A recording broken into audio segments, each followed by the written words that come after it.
Всем привет, друзья! Сегодня поделимся с вами рецептом вкуснейшего пряного морковного бисквита. Он отлично подходит для морковного тортика в сочетании с кремом чиз, а также как самостоятельное лакомство к чаю. Бисквит получается влажным, и его можно даже не пропитывать. Для приготовления стандартного бисквита диаметром 16 см нам понадобится 120 грамм яиц, 200 грамм сахара, 127 грамм растительного масла, 190 грамм муки, 95 грамм грецкого ореха, 198 грамм моркови, 4 грамма разрыхлителя, 2 грамма соды, 0,6 чайной ложки корицы, 0,3 чайной ложки мускатного ореха и цедра одного апельсина. В описании под видео дадим также рецептуру на другие диаметры форм. Для начала подготовим продукты. Орехи мы на пару минут замачиваем в воде, после чего промываем и обжариваем в духовке при 180 градусах вот до такого состояния. Они внутри должны стать золотистыми. Теперь оставляем орехи остыть, а пока подготовим все остальные ингредиенты. С апельсина нужно снять цедру. Делаем мы это вот такой теркой. Снимаем только цедру, а это верхний яркий слой кожуры. До белого слоя не доходим, так как он может давать горечь.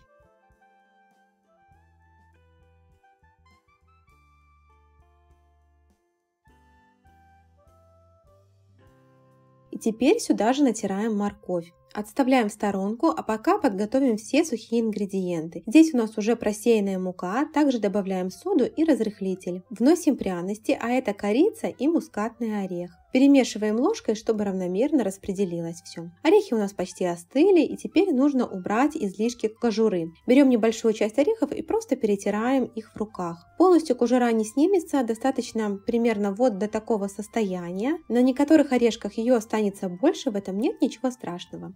Мы обычно орехи подготавливаем по несколько килограмм и храним потом в ведерках с закрытой крышкой. Теперь высыпаем к сухим ингредиентам, только предварительно их немного измельчаем. Можно прямо в руках. Перемешиваем орехи с сухими ингредиентами и приступаем к взбиванию яично-сахарной массы. Взбиваем на высокой скорости миксера примерно вот до такого состояния. На это у нас ушло около 5 минут. Сахар еще не полностью растворился, и теперь можно вливать растительное масло. Обратите внимание, что растительное масло в нашем рецепте дано именно в граммах, не в миллилитрах. И сейчас вносим натертую морковь.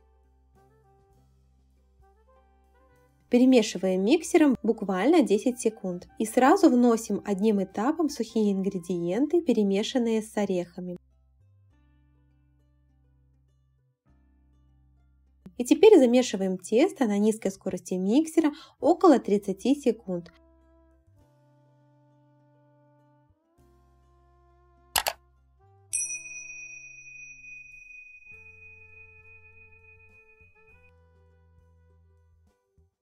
После чего обязательно проходимся еще силиконовой лопаткой, чтобы снять все налипшее со стенок емкости, до чего не достал миксер, и вмешать остатки муки. Вот такое получается готовое тесто, оно достаточно густое, и сейчас мы будем его выпекать в двух формах. В одной форме такой тяжелый бисквит будет плохо пропекаться, поэтому используем именно две формы. У нас это два неразъемных кольца диаметром 16 см. Мы очень любим использовать именно неразъемные кольца, так как бисквит в них получается ровным, а также такие формы достаточно долговечные и их удобно мыть. Дно формы мы закрыли фольгой, и теперь на весах распределяем тесто так, чтобы в каждой форме было одинаковое его количество, для того, чтобы при разрезании бисквит получился одинаковый высоты. Ставим выпекать в заранее разогретую духовку до 160 градусов на 35 минут. По истечении данного времени аккуратно открываем духовку и проверяем шпажкой готовность бисквита. Если шпажка сухая, бисквит готов, и его можно доставать из духовки. А если вы видите налипшее тесто, значит еще оставьте на 5 минут для пропекания. Теперь бисквиту нужно остыть. Мы оставляем его на столе, либо ставим на решетку, так он быстрее остынет. После того, как он немного охладился, снимаем фольгу и кольца.